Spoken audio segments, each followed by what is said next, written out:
Hello, coming in hot. Yeah, how do you like that popcorn? Sniffing my popcorn. I made that with the whirly pop. Oh, it's amazing. You know what that is? I do, but tell us all about it. It's the stovetop one. You put a little coconut oil in, couple kernels, let it pop, and you put in just a little over half a cup of kernels. I prefer the white kernels versus the yellow for this particular device. I see that. And you crank it as fast as you fucking can. Oh. Until it pops and it explodes, and then you have really good popcorn that tastes like movie popcorn, because if you just use the coconut oil, a little bit of Himalayan sea salt, and I can't believe it's not butter spray. I was going to say it tastes like healthy movie popcorn. Yeah, I mean, it's without Like all it the doesn't partially hydrogenated soybean oil. It's not leaving grease on my hands. I'm so glad. Yeah. And I made that at like 2:00 this afternoon. Oh, it's very delightful. Thank you so much. You're so very fucking welcome. Should we talk about narcissism? Why would we do that? It might be because that's why the people tuned in. Let's do it. All right, so enough of the popcorn. We're going to talk today about how to identify a narcissist. Mm-hmm. You can use these thoughts, ideas, strategies, whatever we're going to talk about, to either identify possibly someone in your family might have more narcissistic traits that might help you understand. Someone you might be dating, a friend, someone at work, a boss, yourself. I think it can be helpful to know.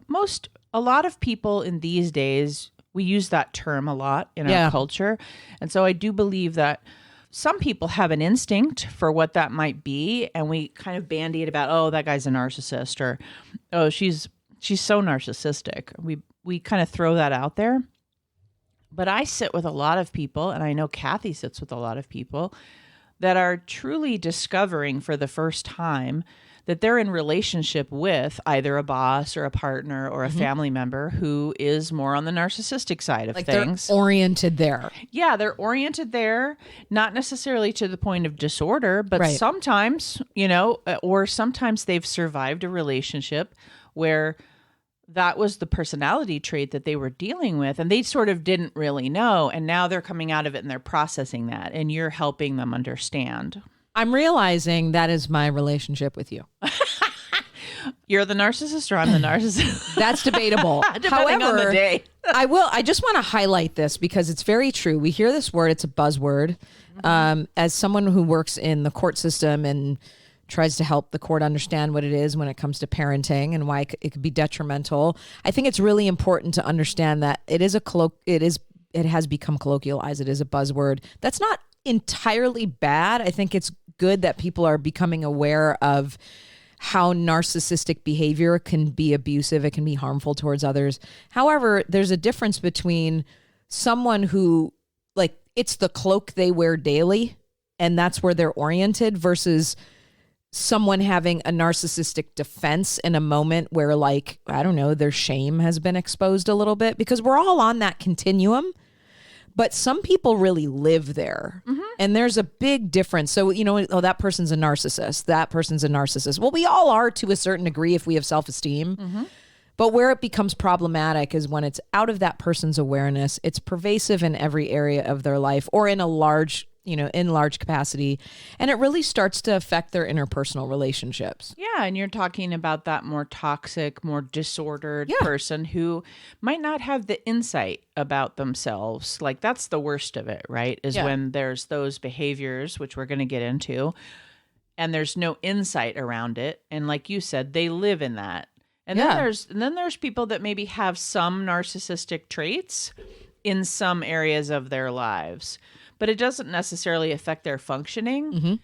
And sometimes those people, and the people I'm going to mention now, which are some people who are actually more healthy, understand that they orient to the world more narcissistically and can say that and have a lot of insight around it, and are always working to improve their relationship. Like I have literally worked for someone who said, I want you to know that and this was in the therapeutic field in mental health, who said, I want you to know I orient more I'm as a narcissist, not in a disordered way, but that is the way. So I'm going to need you to give me that feedback when I do XYZ. If you feel me shaming, if you feel me not listening, if I externalize blame when I'm, like literally having that insight. Yeah, some people might refer to that as a flexible narcissist because most narcissists are really rigid. And I want to highlight that what Shannon is describing is so fucking rare. It takes a lot of work for someone to not only have that insight, to be able to tolerate that insight. Oh, it was amazing. And this was a supervisor of mine and a psychologist. Yeah. Obviously had done a ton of work around that. And I appreciated and I learned a lot about them and about myself and my ability to say, oh yeah, so you're doing that thing right now. And I had never been able to do that before because I think Kathy and I can both say that we've had narcissists in our lives and may even have some people with narcissistic tendencies in our lives now. We're coming from both a personal fund of knowledge and a professional fund of knowledge. Yeah. I've worked with narcissists as clients, so has Kathy. I would also say that what she's saying about a narcissistic defense is really important because we can all have a narcissistic defense, and we will explain what that is a little bit later. But yeah, and last thing I'll say, so we don't need to continue to go back into this as we have this conversation, is what we are offering in this particular episode is an explanation, but by no means should there ever be an excuse for someone treating you a certain way. And if you are in a situation where you're being exploited, where, your reality testing is being, gaslighting is a term that's used a lot. If you're experiencing this from a person in your life, just because their disorder or their organization is rooted in trauma, that is not a reason to engage and try to fix that situation. So what we're offering is just more knowledge, but not saying because of this you should stay. And I just want to be clear about that. Great. Thank you. Yeah, absolutely. We're just trying to help you have it be, maybe amp up your radar with this sort of thing. For sure. So perhaps that you can avoid certain situations or just understand certain situations that you may be in and then make an educated decision. Or know how to respond to people. Exactly. Right? And we'll talk about some good tactics and how to respond if you know you're maybe either in a relationship or consistently exposed to them because of work or whatever. We can talk a little bit about that too. You bet. I work with one every other Sunday. Oh, happy Sunday. Shannon. She's calling me a narcissist. I'm That's just the kidding. second time. She's No, but they do gravitate towards you. So that's for sure. What does that say about me? Yeah, right. That brings up one of the first things I would mention is when I kind of fake cried just now. I was alluding to the fact that most people with a narcissistic organization will be intensely sensitive to feedback.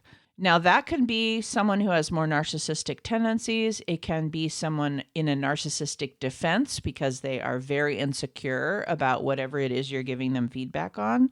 So you have to really gauge if this is something that they always do, they do in every area of their life, or if it's, in this area of work because they're new at it, or this area of relationships because they've only had one relationship or something like that. So there's a little delineation. But one thing I would mention is when you want to give them, if you're in a relationship with someone who is more narcissistically oriented and doesn't have the insight, when you want to give them feedback, let's say it's a partnered relationship and they're doing something that doesn't feel good to you. And you want to say, hey, I wanted to talk to you about our conversation over breakfast or whatever and how that made me feel, whatever. So you're going to, and almost immediately. Here it comes, like vomit. There is going to be, you're cutting you off, externalizing, saying it's your fault, just any dodge and bob and weave. And it's not, and they are going to train you not to give feedback. Yeah, and I'm going to give you some imagery here. I want you to all picture the words defense mechanism, and then I want you to put legs on it. Because that's essentially what they are, is they're one big walking set of defense mechanisms. And that is very different from like psychopaths and sociopaths, which we've talked about on their shows. These are folks that are literally like, they're in constant defense mode because of that shame. Mm-hmm. Yeah. There's an emptiness there. Yeah. Because a narcissistic injury is pre-verbal. It's often in the womb or as a baby. Mm-hmm. Severely neglected, etc. It could be it's pre-verbal. So that means they don't have any memory of it, understanding of it, any way to verbalize or have insight around it unless they do a ton of work. Or you put them in a time machine. Or they had some protective factors where very quickly some folks came into their life that some repair was happening. That critical period that Shannon's talking about, in the womb or birth till about like 2.5 years old. That's the most critical period. And so when people say, oh, they couldn't talk yet, or they couldn't possibly understand what's going on. No, and no. That's when so much of our attachment is developing, and probably the worst time for any of that to happen. For sure. And because there's that injury right at that moment, it brings me to the second thing that I wanted to say about how I kind of know I'm interfacing with a more narcissistic person, is that because of that lack of proper mirroring or proper parenting in those early years, and they don't really remember it, they're going around trying to figure out a mirror. So when you think of the myth of Narcissus, it's him looking in the lake and looking into a mirror, and then, that doesn't go very well. No. But that's why they have very poor boundaries.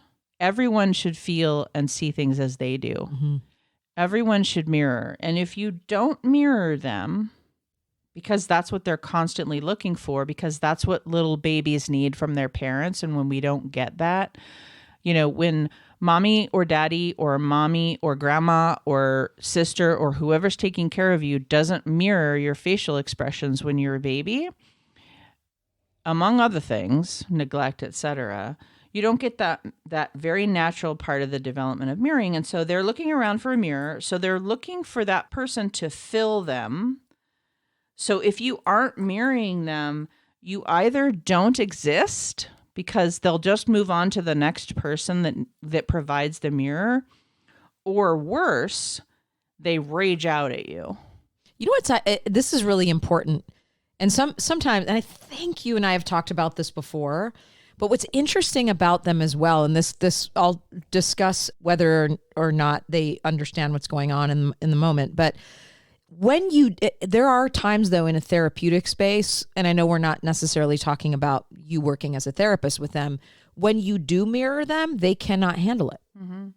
Sometimes. Yeah. Depends. And it depends on what that issue is. But if it's something, because the thing that they want is the thing that they're actually also incredibly terrified of, right? Absolutely. And that's perfect, because that brings me to an adjacent point of this, which is my orientation tells me that that's because there's a split. So when you have this very early injury and you go through your life and you do not get that mirroring from, let's say, a coworker, because like coworkers don't owe you that, partners will often like adapt and bend themselves over backwards to try to get you the mirror, or like a family member or something like that. But, they don't get it in a coworker. What happens is they split, right? And they project the negative onto you. They do this with therapists, is what Kathy's talking about. They project the negative onto me, and they split the positive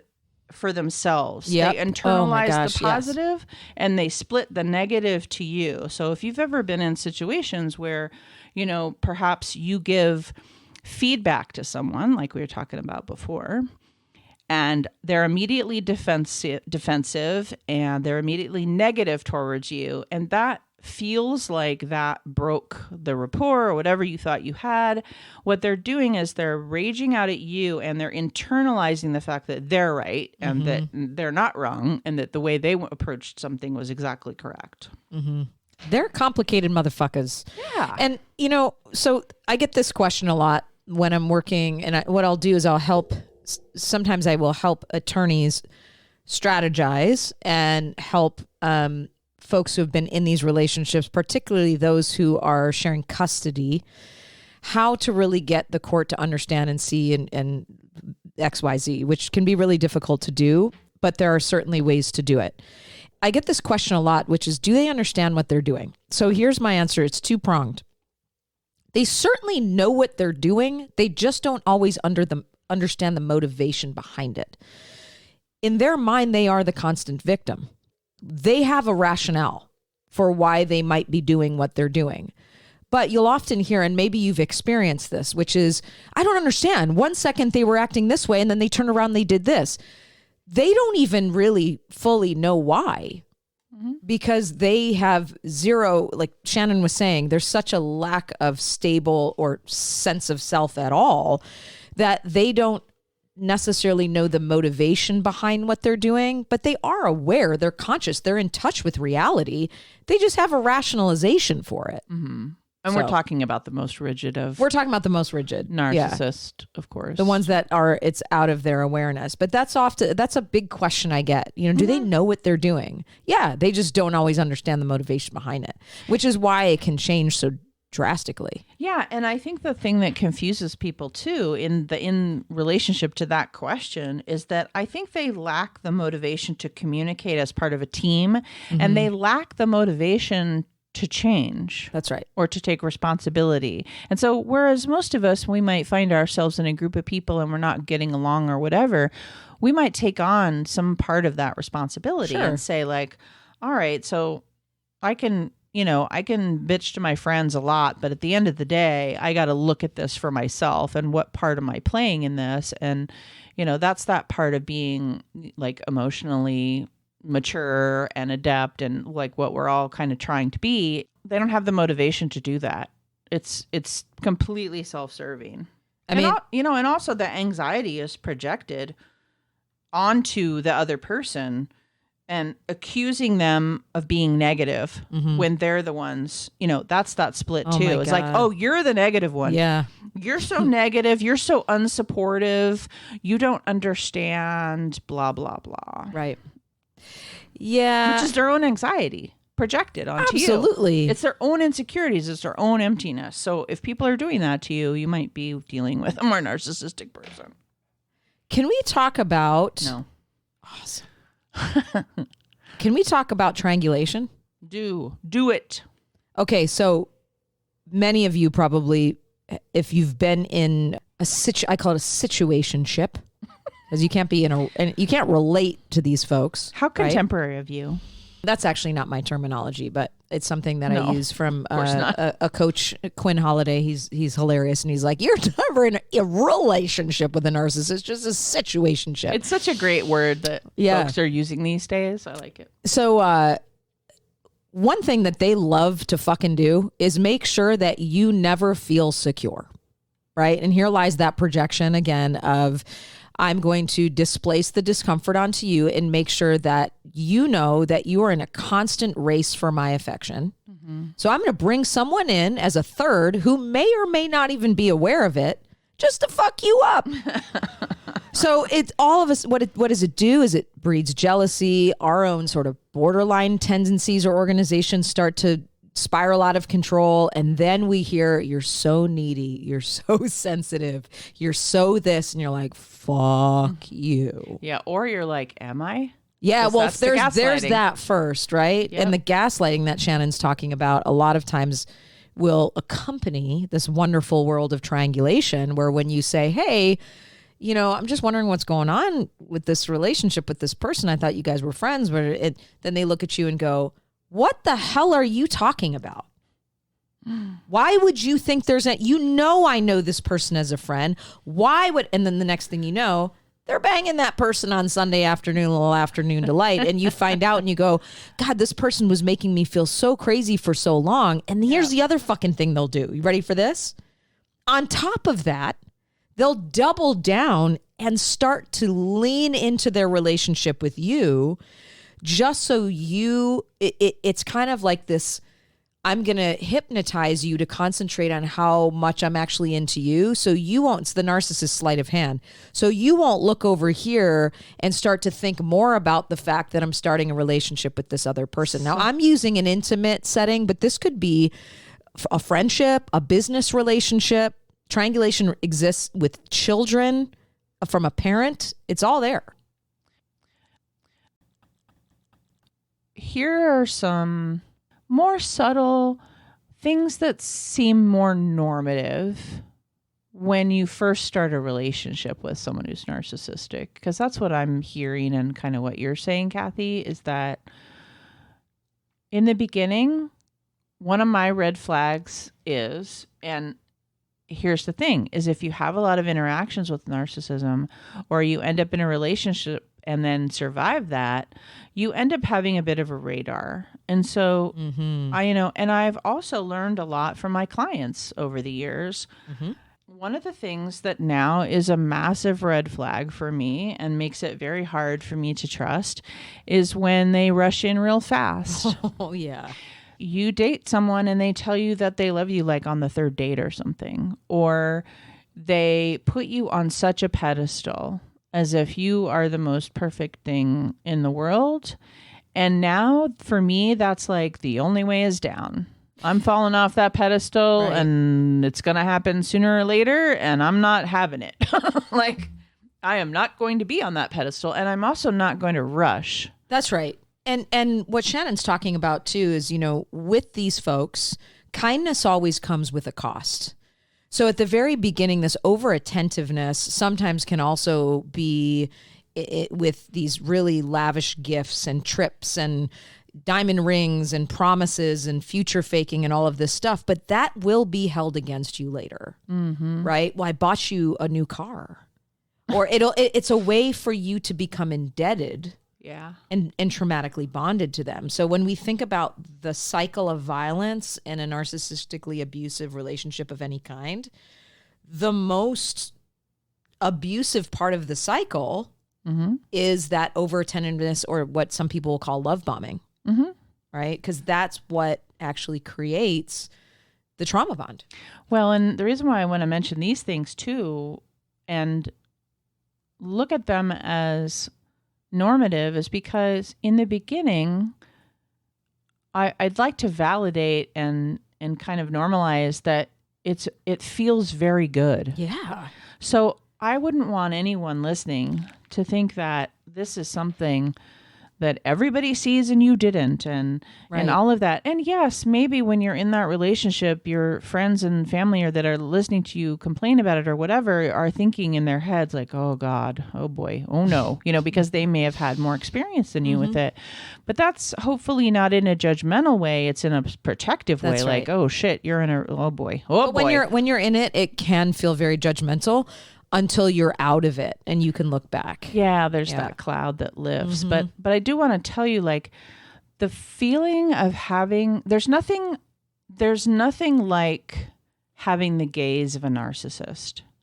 It feels as if you are the most special, unique, gorgeous, smart, funny, whatever it is, creature.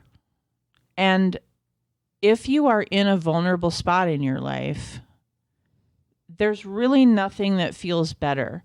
What happens is that the red flag then, because that's often what falling in love feels like. Yep. So this is difficult to recognize. What happens though is the narcissist has the unique ability to take its eyes off of you and look at work, computer, someone else, a friend, whatever, and you all of a sudden, you don't feel connected to that person. You feel abandoned or emptied. Yeah. And that's why what Kathy's talking about, those more borderline traits, which is which is punctuated by a fear of abandonment, can happen in any of us and kind of trigger a borderline functioning where we're like grasping and feeling needy and looking Desperate. needy. It feels and so then desperate. they call you needy and you are. They'll tell you need to be in therapy, that you there's, clearly you're unstable. I mean, they'll say all of these things. And they've caused it. And and they caused it. And you actually feel this way. Yes. So you start to say, they're not wrong. You start to say to yourself, it. like, maybe this person's right. Like, I don't feel like myself anymore. But like you said, they planted those seeds early on with that love bombing. They planted those seeds because their biggest fear, they know they need you more than you need them. Maybe not on a conscious level. So what do? They flip the switch, or they flip the script, and that projection makes you feel that projective identification. It's like all of a sudden you now are feeling what it is that they feel on a very unconscious level. You start to feel afraid to lose them. You start to pick up the attributes of who they actually are way underneath the surface. It's like the greatest trick the devil ever pulled was making the world believe he didn't exist. It's that kind of thing. Like, they are fucking magicians. Yeah. Oh yeah. That's why I say there's nothing that feels better than having that gaze from a narcissist. And there's nothing that feels worse than when they shift away and you realize what you're encountering and how crazy making and then the gaslighting and the love bombing and all that stuff. It's just this awful, chaotic mix. And that's the trap. If it didn't feel so good, if you didn't like it so much, if you didn't want that kind of attention, it wouldn't matter. That's right. You wouldn't get sucked in. That's right. And so, speaking from experience, and I know Kathy speaks from experience too, and having encountered, like, even with clients, you can get sucked in. It's not that it wasn't at all a relationship or a sexual relationship, but like, you get sucked into their narrative.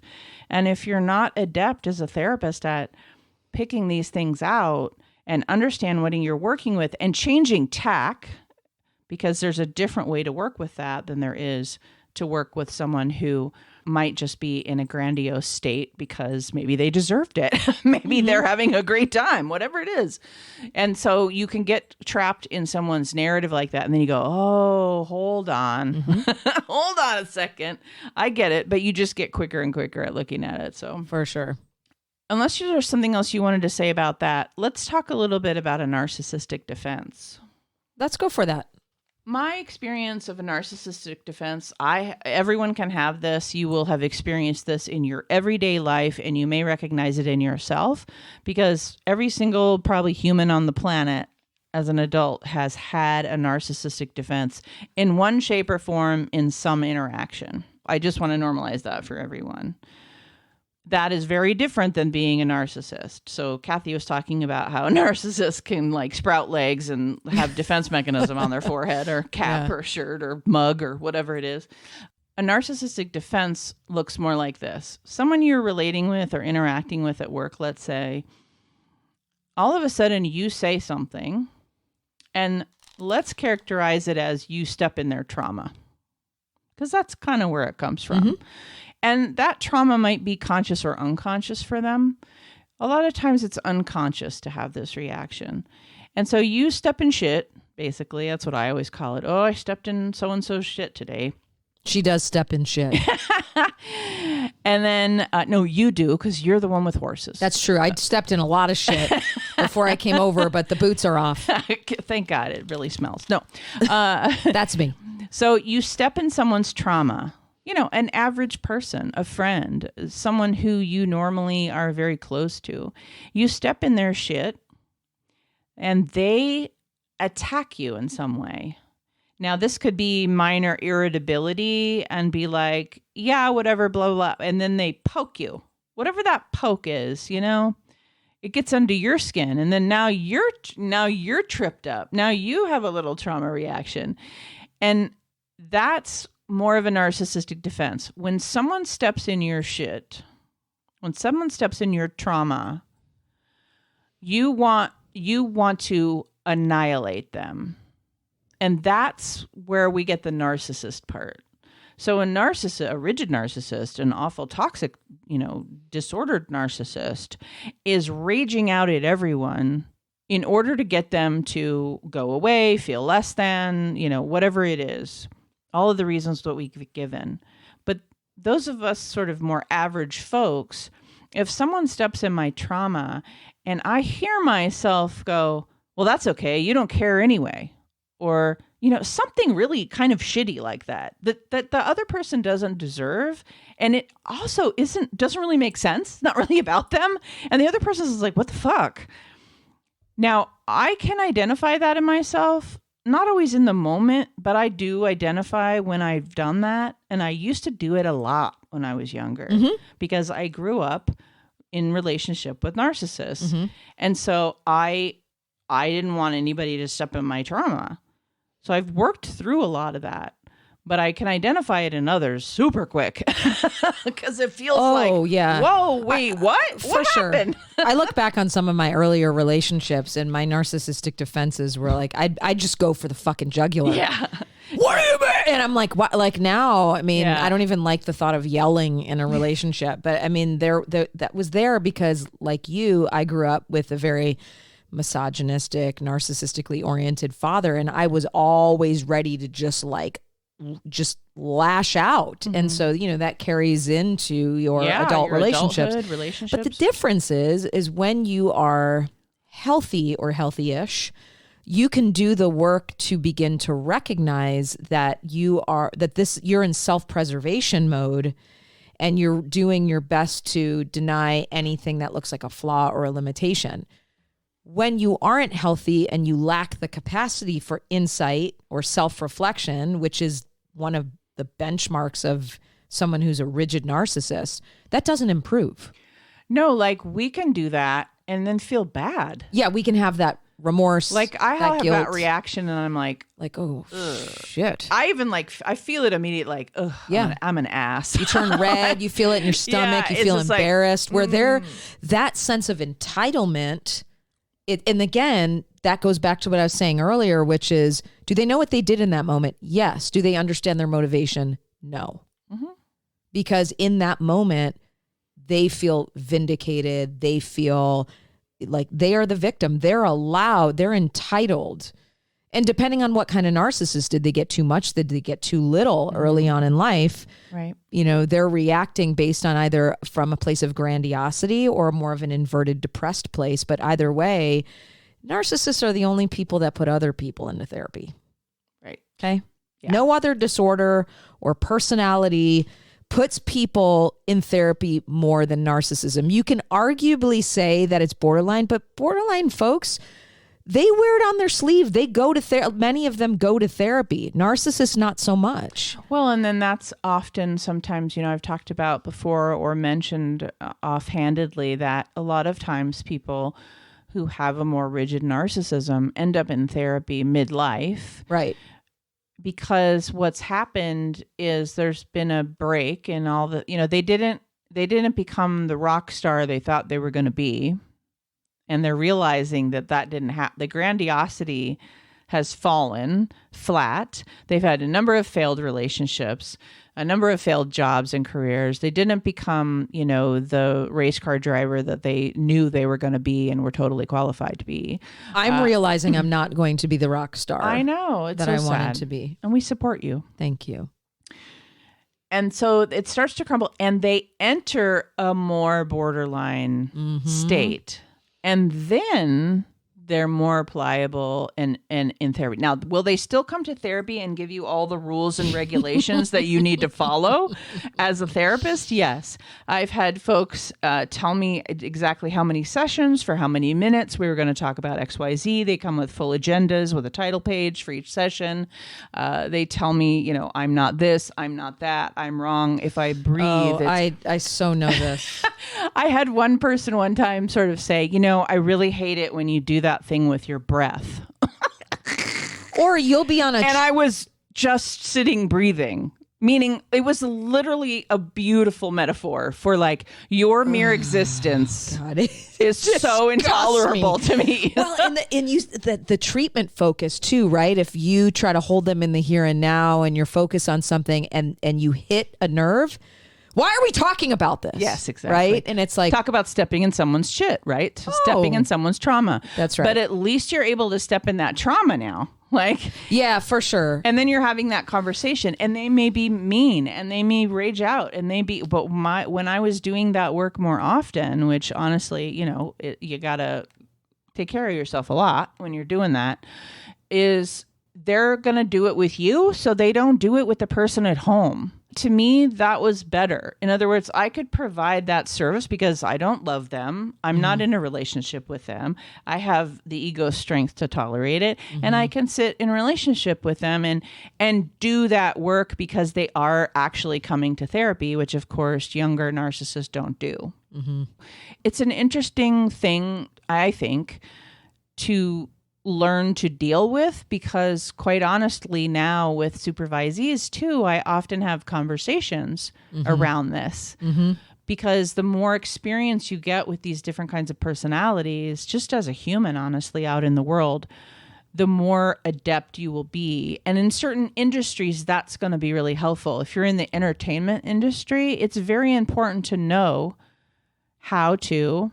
And if we want to talk about, you mentioned earlier some strategies.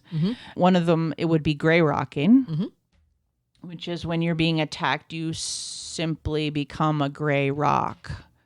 You become invisible. And really boring. Very boring.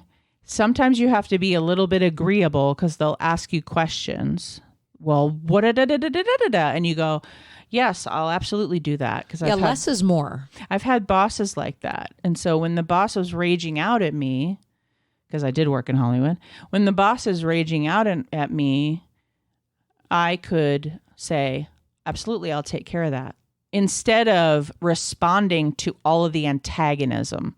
Yeah. Because the antagonism would look like, well, why did you do that? And how come you decided to do this? And what about that? And you just say, don't worry, I'll fix it. And you move away. You're neutralizing the bomb with gray rocking, right? You're less is more. If they write you a 5-page email, you respond with at most a sentence. Yep. That's it. Just become boring. Indifferent, neutral, boring. They will find another stimulus that they can throw their chaos onto. They want a mirror, remember? Yes. So they're wanting you to mirror the chaos. That's and right. when you do that, and when you're anxious and angry and upset and you attack back, that is mirroring them and feeding them.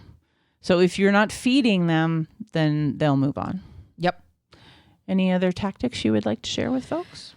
Well, I think it's really easy to feel provoked by these people, and especially if it's someone who's in your family or an authority figure. And I know it can be really hard to want to share with them all of your knowledge. You don't want to tell them to read any books on narcissism. You don't want to call them a narcissist. You don't want to give them any information. All that they're going to do is turn that back onto you, use some sort of, narcissistic amalgamation of shit, word salad, confuse you, get you more defended and chaotic. So the general rule in all of this, without going in, because there's so many, is neutral, indifferent. Indifference, if you want to shut a narcissist down, indifference is the best way to do it, because they're looking for a reaction, whether it be sad, angry, or happy. Indifference is, if you want to hit them where it hurts, indifference is the best way to do it. It also allows you to preserve your energy by, like Shannon was saying, by not giving into that chaos. They don't know how to exist without chaos. In the absence of chaos, you have intimacy. In the absence of intimacy, there is room for chaos. They know how to thrive in chaos. So if you don't give them that, they're dead. So remain indifferent. If you don't know how to do that, or it's too close to home, or you're living with this person, these are great tactics to work on in your own therapy or with a coach, or do, just really informed reading online that's coming from good sources. But do not feed that proverbial beast. You won't win. No, you won't win, and it'll hurt. You'll think you're doing what you can to change them or control them. And I just want to mention that is a situation where then you're going to need to get support for your own codependence. Yep. Because that's driving that urge to change, fix, support, give them the information that they need. Well, if I just tell them that blah, blah, blah, and there's this great book, or even there's this great podcast with Kathy and Shannon where they talk all about narcissism, and I think you should listen to it. Don't do that. Two things that we do when we fall into states of codependency, which, codependency is not always a trait. It can be a state, and we can fall into a state of it when we're with someone who's narcissistic, is one, we project our empathy onto them, that they'll finally get it, that they'll be able to be empathic with us. And two, we kind of assign them this conscience, right? We give them empathy. We have to remember that we cannot love them healthy and we cannot fix them, nor is it our job. So if you're finding yourself, like Shannon was just saying, if you're finding yourself wanting to do that, that is a great time to reach out and go, hey, I need help to not do that. Yeah. Don't externalize yourself, right? Yeah. Like, don't project the whole problem onto them. You're in a relationship with a narcissist. You have a choice to figure out why that is and to work with yourself. Get the fuck out if you can. So go gray rock a narcissist, because we said so. That's right. Thank you so much for listening to this episode of Terror Talk. My name is Shannon. And I'm Kathy. Sleep safe, everyone.